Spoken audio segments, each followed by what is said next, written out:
So happy to have you with us this week on the show.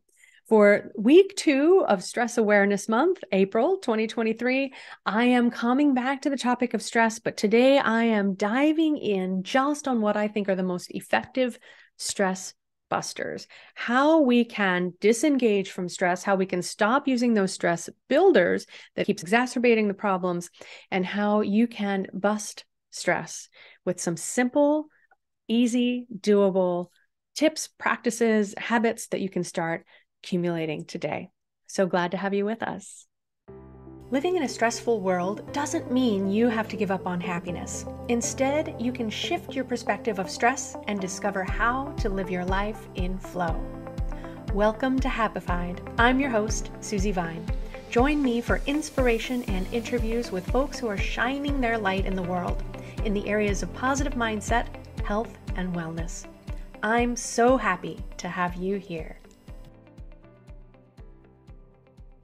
Welcome back. I am so happy to have you with me this week on the show, week 2 of Stress Awareness Month, as I'm recording it for you in April of 2023. And so to build on last week's episode where I took a look at the scope, the impact of stress in our Western lifestyles, in our workplaces, and how you can start to turn the tides, this week I wanted to really dig into how you can turn the tables on stress, or how I like to say, how you can flip the script on stress, how you can start to feel more empowered and less at the whim of the stressors that show up throughout life, whether you're at work, at home, in relationship, just in your own personal physical health.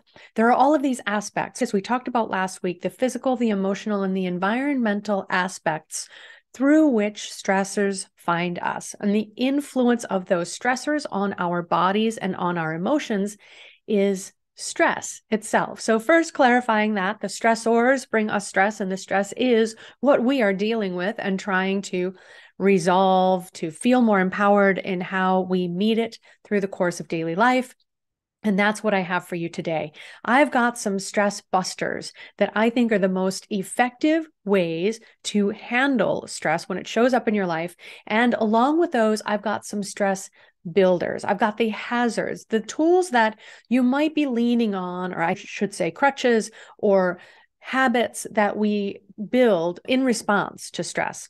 And so we're going to take a look at those. We're going to tease those apart. And as always, I encourage you to keep it simple. If something stands out for you, maybe you resonate with one of these stress builders and that this is something that you are leaning on, or if one of these stress busters feels appealing to you, feels like that is something that's easy to incorporate, then I encourage you to take action in a small way, if that works for you, but as soon as possible, if even today, start to change your perspective, start to change your approach, and feel more empowered in approaching the stress that we meet throughout our daily lives. First of all, we'll start with the heavy stuff. We'll start with taking a look at one or some of the ways you might be coping with stress in your life. And these don't help you to build resilience. These don't help you to build a healthier relationship with stress, but in the heat of it, right? When we're in the frenzy, when we're just caught in reaction mode and we don't get to choose how we're responding to things, sometimes these crutches come into play and then they can be hard to let go of until we can replace them with something more beneficial, a more positive habit or way of being or perspective. And I'll be sharing those with you when we get to the stress busters. So first of all, many people recognize, and it helps to understand there's some biological reasoning behind cravings when we are stressed out. It is pretty universal, and in fact, it's a biological function of stress that when we are feeling stressed, we crave not just food, but sugar. We crave sugar because this is the fuel that our body needs if we need to take flight, if we need to implement that biological reaction to save ourselves from stress. Traditionally, back in the day, thousands of years ago, stress just meant something that we need to remove ourselves from in order to survive. The legendary tiger hiding in the bush. And so, after all those biological functions, which we'll get into in just a minute, We need that fuel to run, to take flight. And so stress leads us to crave the food that gives us simple fuel, and that is sugar. So knowing this, being prepared for this, having some alternatives, which will also help you satiate that craving, whether that is crunchy or savory, something that is filling, having extra water on hand, because oftentimes when we're dehydrated, that comes across as a craving, and many of us are dehydrated. So having some alternatives, something appealing to you, something that is nourishing and comforting when you can expect stress is going to be coming up, or perhaps even an emergency stash in your desk. I like to keep little single serving packets of nuts. Nuts are phenomenal superfood. They've got the healthy fats that we need. They've got protein. They slow digestion, so we're not having a sugar spike. And you can usually incorporate these, unless you have any other dietary restrictions or issues, without much collateral damage. Unlike sugar, when you snack on sugar, it's going to spike your blood sugar, which is then going to drop off. And then you are on the roller coaster, my friend. As if stress wasn't enough of a roller coaster already, those cravings, that blood sugar cycle is a hard ride to hop off of. So if you can, avoid it altogether and be prepared for these cravings of sugar so that you can divert your mind, satiate those cravings, and avoid the issue. Other numbing behaviors are other stress builders that I see a lot of people subscribing to. And certainly over the last few years, we have all picked up some less than healthy habits. So some numbing behaviors that you might have seen or heard or even experienced yourself are, again, as we do like to console ourselves with food, but also with alcohol, or as other drugs are becoming more accessible and even acceptable, cannabis on a regular basis, other things that help us check out for a little bit, right? That help to tame that stress response so we feel a little less triggered. But at the same time, on the other end of the spectrum, when we're numbing out from stress, we're numbing out from the rest of our relationships.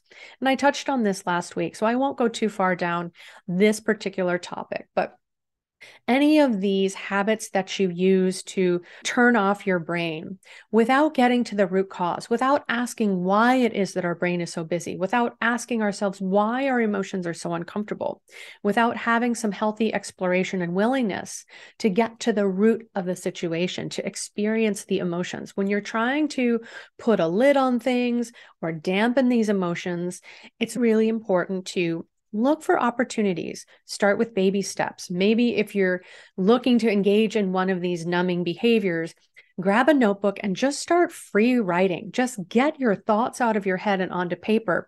Give yourself a few minutes. Write until your hand starts to cramp a little bit. Get the brain connected with your hands and see what comes up. Because often below that surface level, there are things that are worth exploring. It could be today's events. It could be childhood events that are coming back, triggered by something you experienced. But get in the practice of being more brave with yourself, having the courage to face the things that are uncomfortable and not turning to methods in which you can feel more numbed out, more blissed out. And I'm not going to say 100% of the time, never indulge in these things, but just recognize if this is a daily practice, or if this is what your social engagements rely on, start to look for ways to separate these things, because these as habits can be very difficult to shift if you want to be healthier, if you want to be happier, if you want to have more authentic and engaged connection with the people that you love.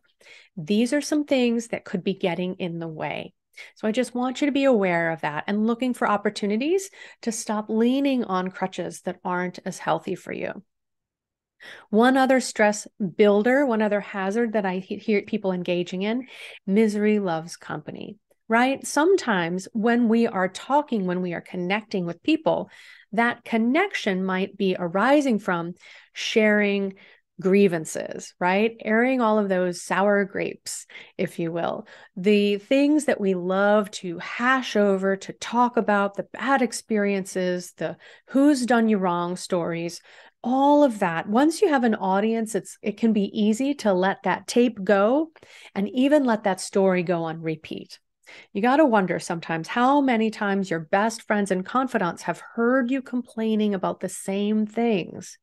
If you'd put the same energy into shifting those things, where could you be? But it's comforting, it's consoling, especially when we find a good listener, someone who validates and affirms it's not us, it's them, it's that life situation. But I encourage you to avoid going down that negative path and engaging in that. We certainly can't argue with it. Misery does love company. There's always solidarity when there's complaints to be aired. Bad news travels faster than good. And yet I encourage you to look for more positive methods of engagement. I'm not saying ignore it. We're going to get into what toxic positivity looks like. But what I am talking about is looking for ways to avoid just validating the negative in every experience and looking instead for solutions, being positive minded. Another topic that we'll be diving into in a few minutes. So, since I just brought up toxic positivity, and with a show called Happified, you might wonder if I am one of these people, right? Who are these people who say you just need to be more positive, be happier? Are you plastering smiley faces around the world and thinking that is a job well done? I certainly do not. I think there's a lot of nuance in, I would say, everything.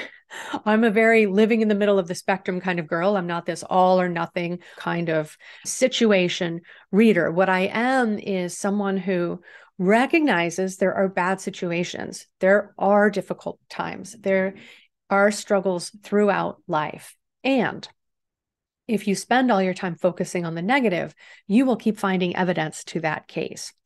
And I found out when I was younger, when I was waiting tables, that if I shifted myself towards positive, it became easier to get to that place. But that is not moving through the world with blinders on.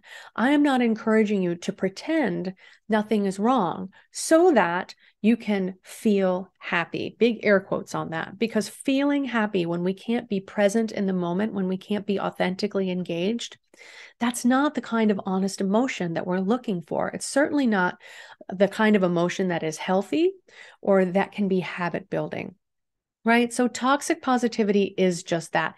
It is people who hold on so tightly to the idea that we must all be smiling, we have to be happy in the end, that we have to be happy all the way along the process, and that there isn't room for any uncomfortable emotions. Notice I didn't say negative emotions. I don't believe that there are negative emotions. All emotions are messages from our life experiences, the way that we perceive them and process them, the way that we move through the world. They're all learning lessons for us. So rather than looking at emotions that are uncomfortable as negative, let's give them the space to be. Let's take them as they are, messengers with lessons for us, so that we can move through them. So uncomfortable emotions aren't something to be avoided. And in fact, the less you try to avoid them, the more quickly you can usually move through them, unless there are other issues going on, unless there's deeper wounds or trauma, unless there are neurochemical imbalances, unless we are deficient in the nutrients that we need. There's other ways in which we can compromise our ability to feel the more comfortable emotions, the more desirable emotions. But I reject the idea that we have negative emotions or that happiness is the only emotion worth aspiring to. Often I use happiness as a container for other emotions like feeling comfortable, peaceful, pleasant, complacent, right? Feeling at peace is something that might be lumped under the category of happiness without that false indication or urge to broadcast happiness when it is not aligned or authentic. So toxic positivity is something that I feel like people are delivering what's expected of them and not able to engage, or maybe it's a shortcut. They're bypassing the harder work of making peace with those heavier emotions. But I encourage you to look for ways to be more honest in how you're feeling. And as my wonderful guest, Amelia Nagoski, and her sister, Emily, say in their work, and I shared about the books, Burnout, Completing the Stress Cycle, recognizing that emotions are tunnels. We have to move through them to be free of them. And the more we do, the more comfortable we become with the process, the more easily it happens time and again. So sometimes you have to go out on faith, but trust that in the end, the process is going to carry you through, no matter how heavy, how uncomfortable an emotion can feel. Whether you need to enlist proper support, practitioners, even medication when it's warranted, you can move through these things. Believe that you deserve to move through these things and don't resign yourself to giving up. There are so many extraordinary therapies and practitioners available. And if that's somewhere where you're struggling, please let me know. There may be someone in my network that I would love to connect you with. But in the meantime, please believe that it is worth it. You are worth finding the people who can understand you and start to support you as you become strong enough to face these uncomfortable emotions with honesty. So beyond toxic positivity, one other thing that I think people let become bigger than they are, they let this become the elephant in the room. People believe that stress is debilitating. And when you believe that stress is stronger than you are, that you're not up to the challenge of managing stress, I think it points out just how much of a psychological game stress can be, how it influences us, and how we take command of the situation, how much we sit back and feel defeated as soon as stress shows up, or how much we can stand in our own power, defend ourselves, and declare we want something different.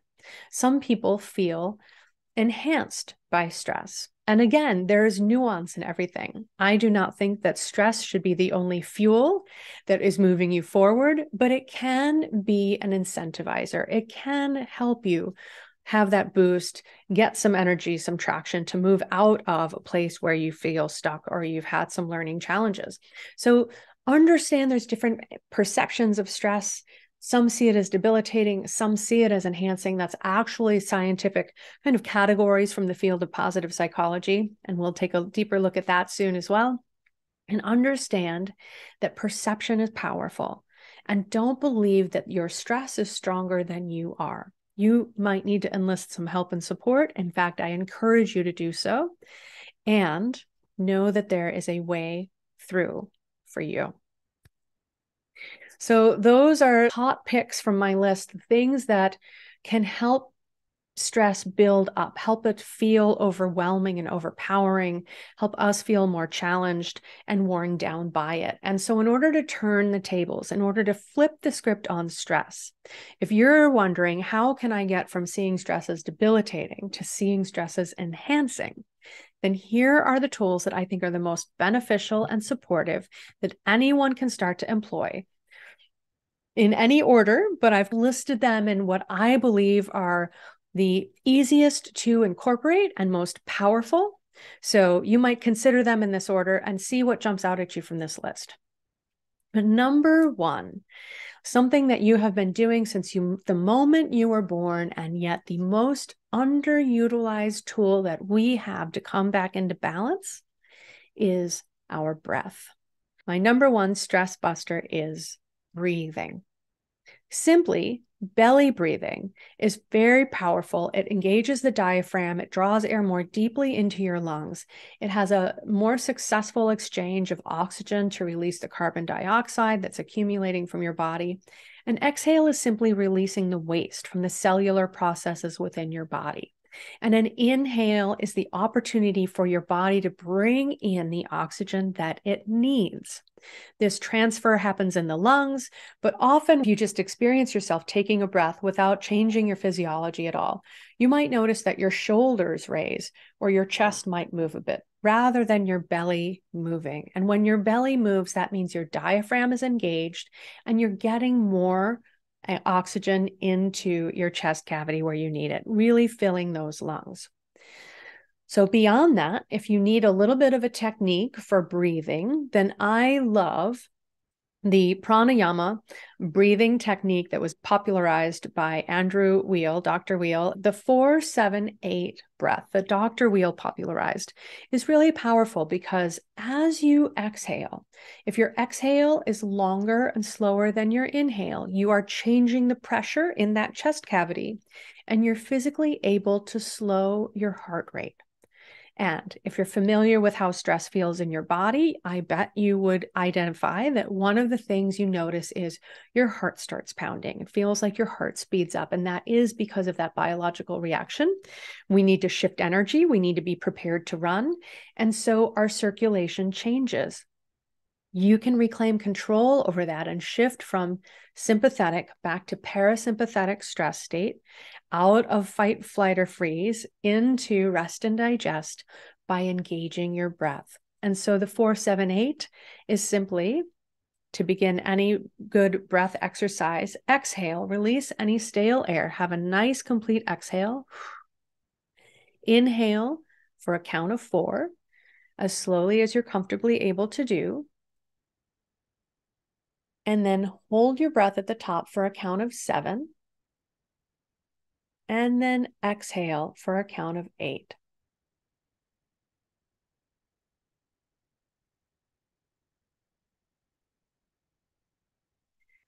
And as you participate in this 4-7-8 breath, you'll find you're able to slow these counts down.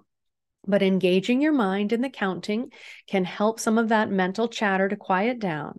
And by slowing your breath and feeling as if you're filling it down into your belly, which is really just a euphemism for the way that your diaphragm is moving, you can come back to center and calm your breath. And this, like other exercises that I encourage, is best practiced not only in times of stress. It's hard to remember these things if you're not familiar with them at those moments when you need them the most. So try to engage in this breath, at least 3 of these 4-7-8 breaths, more if you'll indulge in the time, twice a day. And so then you have this practice built, you're engaging these muscles, if you will, this mental balance muscle, this moving yourself into parasympathetic balanced stress state, even when you are not stressed. So again, your body develops this memory. And as you are stressed, when you employ this breath, it is easier again to move back into balance. So the 4-7-8 breath technique would be the one breath exercise I would recommend to you. There are many different types of breath work available, all very beneficial. And I'll leave you with this as an example of just how much we all could use enhancing and focusing on our breath at least a couple of times a day. They find in research that as we are reading on the computer, as we're reading email, most people hold their breath. And so if you're looking for a reason why we tend to feel stressed through the course of the day at work, why work stress adds up, think about how much time you spend reading and responding to emails. And if you can, pay attention to how you behave physically when you're doing that. Do you catch yourself holding your breath when you're sitting at the computer? So I hope that this is one that stands out for you, but I've got more to employ. So keep on bearing with me here as we explore more stress busters. Number 2 on my favorites list here is laughter. Finding something that just makes you have a good, authentic laugh, a belly laugh, if you will indulge in it, is, I think, one of the best medicines we can employ. If there's a comedian, a funny movie that you always enjoy, go to those when you need to turn down the volume on stress. About a month ago, we got together as a family, and I learned my stepdaughter had never seen Denis Leary's No Cure for Cancer, which is something in the mid-90s we watched ad nauseum in college. I could recite every word. And so we queued that up, and it just triggered so many happy memories, but also hearing those jokes again and hearing how humor wears over time is also very interesting. But I encourage you to choose one or a few comedians who you really enjoy, if it's clean humor, if it's work humor, if it's something that resonates with you, and look for ways to use that as needed to lighten the mood. Save an audio track on your music device so you can play that anytime you need to lift your spirits. I knew one woman who dealt with her mega commute. It was at least an hour and a half each way without traffic by listening to comedy every day. And she was one of the most positive people that I've met. So big fan of laughter. Do incorporate it as you can. And if you want to go the extra mile, or if you're curious about how people are using laughter as medicine and therapeutically, take a look at Laugh Yoga. And there are laughing meetup groups even where people are getting together. So Laugh Yoga is essentially, I'm not a practitioner, so forgive me for oversimplifying, but getting together in a group and laughing. And you start out with what perhaps is an artificial kind of a laugh. And once it's going, it's contagious. And the entire room can be in stitches. It's really a funny thing to watch. It's a delicious energy to be a part of. It feels a little awkward as you're starting out, but it becomes a very good medicine. And laughter is so healing. Really gives all of those internal organs a terrific workout. Next on my list of stress busters is to move. It's been proven that as few as 10 minutes of exercise every day helps people start to overcome issues like depression and minor chronic pain. But also movement helps you metabolize the hormones of stress, adrenaline and cortisol. And if you're sitting at a desk and receiving stress all day long and those hormones don't have anywhere to go, they build up in your body and they're not only physically uncomfortable, but they take a toll on your organs. So get up and move. Just 10 minutes a day, but hopefully you'll aim for more than that. Something I'm working on myself. And my favorite go-to when I really need to shift my energy, to change my mood, to bring myself out of a difficult meeting or engagement or a project that's just been wearing me down, if I'm feeling the stress, is to dance. So I have on YouTube put together a music playlist of happy music that I love to dance around to. I can include that link to the happy music, and I'm always open to suggestions if you have a song that gets you moving every time. But create that for yourself. Spend a little time or just start making a list as you hear songs that come to you and give yourself that kind of therapeutic playlist. You certainly deserve it. And I think you'll be surprised to see it just how quickly and dramatically it can shift your energy. So on the other side of the coin, as I was talking about earlier, sharing that misery because it does love company, the talk and connection, communication aspect of being able to shift stress is so powerful. So coming into connection is very therapeutic. And in fact, researchers notice that while we all benefit from connection, women in particular, as a way to deal with stress and move through it, we are the ones who tend and befriend, right? We are the caretakers traditionally, and we befriend each other. We create community to lift each other up. Historically, perhaps that was also for reasons of safety as well. If women are not as strong, banding together and using that strength in numbers was very beneficial as society. But recognizing that having the opportunity to share, to speak to someone, to air what has been bothering you, to receive support is deeply powerful. So finding a friend, finding a coworker, if you're able to avoid going down that negative rabbit hole and only really dwelling on the negative things, but if you find a person who can, with you, help to take things more positive and not get stuck in all that's wrong with the world, but start being more positive minded. And see, again, there's that difference. I'm not asking for toxic positivity. This isn't about ignoring what's wrong, but instead I'm asking to open up your perspectives, to look for examples of what is going right or ways to shift a situation so that you can allow more things to be moving in a better direction. And that always helps to share ideas with someone else, to receive ideas, to have something that you say be heard and reflected back. You might be missing something that's right in front of you that could be a brilliant solution. So being in connection, feeling supported, and also in giving support. By giving, we also receive. And so if there's someone else who is going through stress, who you're able to support by simply listening, by, if they are willing, offering suggestions. Sometimes it's not about the nail. If you've seen that video, people don't always want the solution to their problem to be handed to them. Sometimes they just need to feel heard. And then they can release that energy, the charge in that situation, and have more capacity to see and think clearly and move through it. So look for ways to connect. And if you have issues still, we're coming back from this very isolated lifestyle now, and re-emerging is difficult.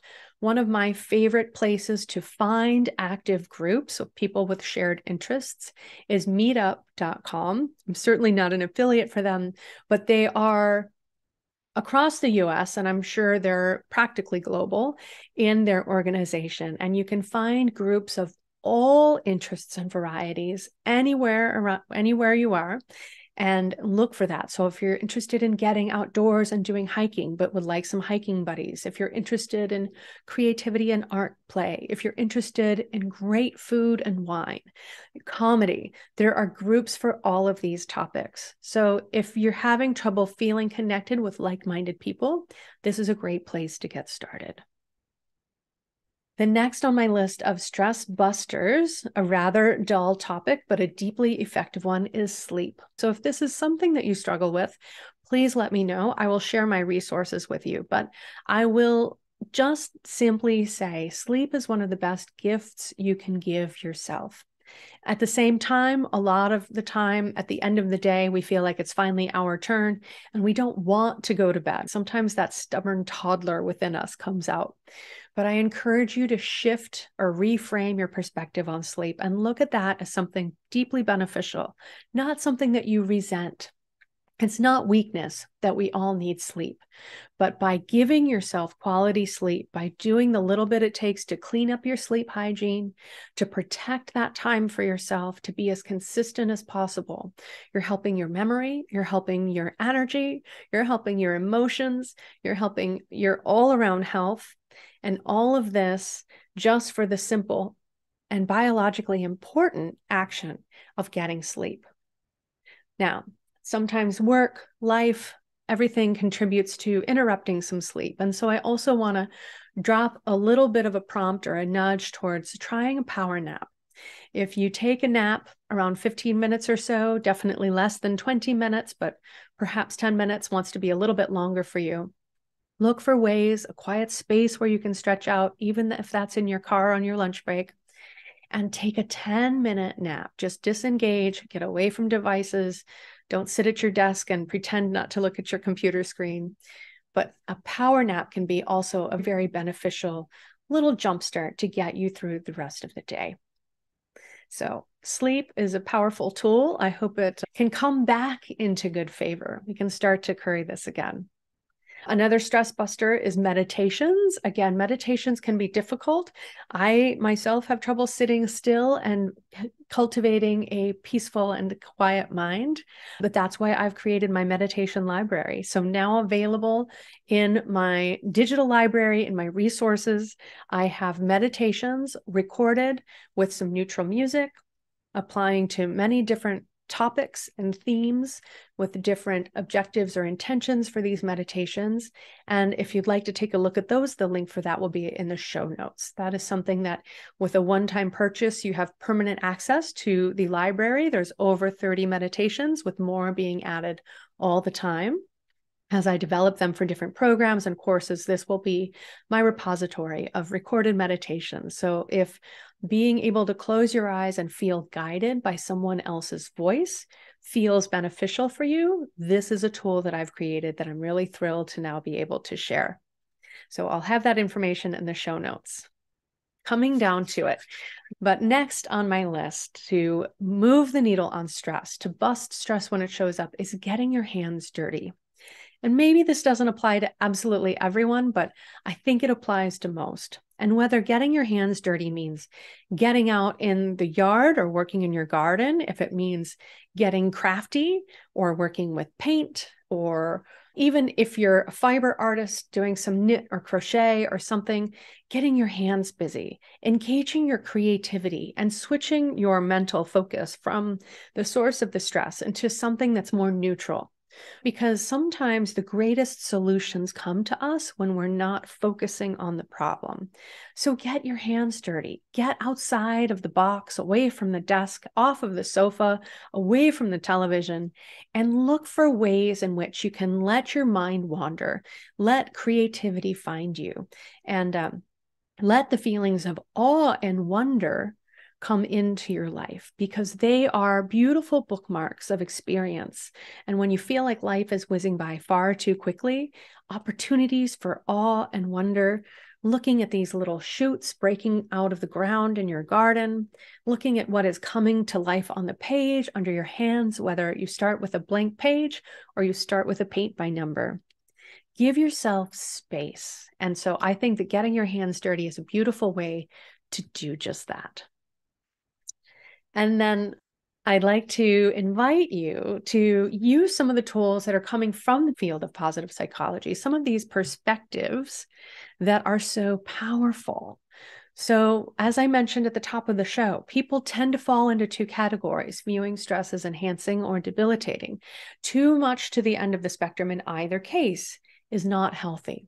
We don't want to be running only on stress. We don't want to be running only at the 11th hour, right at the deadline, running on that kind of like anxious and irritable fuel that is stress and adrenaline. But we also don't want to feel like any and all stress is detrimental, that we're not up to the challenge, that we're overwhelmed as soon as stress finds us. Finding somewhere in the middle of that, where it's enhancing but not the only fuel that you run on, is really empowering. There was a study done at Yale with students who were showed two videos. And these two videos were exactly the same in their list of the physical impacts of stress. The changes in circulation, as I mentioned, breathing becomes more shallow. Your focus becomes narrowed. The circulation of your blood changes away from your internal organs to your major muscle groups. All of these physical reactions of stress. But in one video, they were painted as a way in which your body is enhanced. It is primed to respond and effective because of the influence of stress. And in the other one, all of these descriptions were painted as ways in which your body is weakened or harmed, and you are unable to overcome these in the face of stress. The only difference is how these same lists of physical experiences and symptoms were portrayed or received. And in those studies, people who were showed the video that these aspects of stress enhance you, prime you, help you be more available to respond. These students had a, reading off the list now of results, 23% drop in fatigue and other stress-related symptoms, which include backaches, headaches, digestive complaints, etc. So by helping people see that we can change our perspective of stress, that the same physical impact can be viewed two different ways and have two very different outcomes, I hope is a little bit empowering and enlightening for you to see that we can change our perspective on stress. So my favorite tool for that, you hear me share it at the top of many episodes, is Positive Prime. And you can learn more about that on Happified Life at the top of the page. The Start Off Happy button takes you to a page where you can learn more about it. You can check out a free trial. I highly encourage you. It's one of my favorite practices. But also some other tips that I have gleaned over the years through the books created by Shawn Achor, who is a wonderful researcher, again, in this field of positive psychology, exploring positive genius, which he proposes as the fourth essential kind of intelligence or quotient that we gauge. You're all familiar with IQ and our basic fundamental knowledge and intelligence. We also have come to appreciate the importance of emotional intelligence, understanding our own emotions and those of other people, and social intelligence, understanding how those lead us to react and how we work together in a social group, because we are social beings. And so the positive genius then is the fourth aspect, that ability from which we can see the potential for positive outcomes, right? As I was saying, people tend to see things as negative and everything's not going to go their way, or positive, and things tend to be in their favor. The more you can, and this is something you can train your brain to do, look for the positive opportunity or option, the more you can see it in the wisdom that you have, in the emotions that you feel, in the social engagements that you have. Having that positive genius, being able to expect there is a solution available, helps us to carry through situations that otherwise would feel impossible, Because if we can't fathom how there's a way we could possibly succeed, we will not find a way to get there. But if we can conceive that there is a way to move forward, then the distance doesn't feel as long. The slope doesn't feel as high. The goal doesn't feel as impossible. And sometimes just simply taking one step and then the next and the next is enough to get there. And if we can maintain the hope to get there, we can keep moving instead of getting stuck and weighed down and held back by the expectation of disappointment. So positive genius is another aspect I find interesting. He explores that quite a bit in his book, Before Happiness. I really highly recommend it. It's a terrific book for yourself or if you work with teams. And then finally, one of the exercises that Sean recommends, this is something that he explores also in the Happiness Advantage, is they've been able to assess with a number of different exercises how we can start to build more positivity. And as we build this positivity muscle, if you will, it's actually using neuroplasticity to train our brain to look for more positive things. Because fundamentally, we are wired to respond to stress and move away from stress, which usually means towards safety. But if we can teach our brain that beyond that simple wiring and programming, we can move towards positive outcomes. We can move towards positive feelings. We can move towards feeling gratitude. We can move towards the good feeling we get about ourselves after we complete exercise every day or doing something kind for someone else. Then our brain starts to take that on as a default. And that starts to breed more positivity, which then helps to facilitate that positive genius I was just talking about. So if you're interested in finding out what they used in that happiness challenge that Shawn Achor and fellow researchers have used to quantify how much we can change our happiness set point, I'll make that available. And that is these exercises you choose from one of 5 that they used in different studies over the course of 21 days. And they were able to see measurable differences in people's general feelings of positivity and well-being. So that was a lot of ground to cover. My stress busters and stress builders, the things that we let build stress and the way that we can bust stress and flip the script and feel more empowered. So I'd love to know for you, did you see any of those stress builders, those coping mechanisms or habits that you have employed or that you're ready to shift away from? Or what of the stress busters appeals to you most? Which are you ready to put to practice and start moving the needle on stress so you can feel more balanced more of the time? Balance isn't a destination or a goal. It isn't a fixed picture. I envision balance like a teeter-totter, right? It's moving. It is in the right place at the right time, but we're in control of this situation, the definition of balance, whatever that is for us at that given moment. And I hope for you. I hope for you that you find ways to bring joy, to bring ease and flow into your life as you stop letting stress take the wheel. So thank you for joining me today. Join me on happifydlife.com. You're always welcome to leave a comment there or over in the Facebook group, Live with Less Stress. And until next time, take good care of yourself. Thanks for joining us today. To learn more about living life with less stress and more flow, visit happifydlife.com. Subscribe on your favorite player to catch the next episode as soon as it's out. Sharing really is caring, so please rate and review the show while you're there. And if you know someone else who would love it, please pass it along. Until next time, my friends, keep on shining.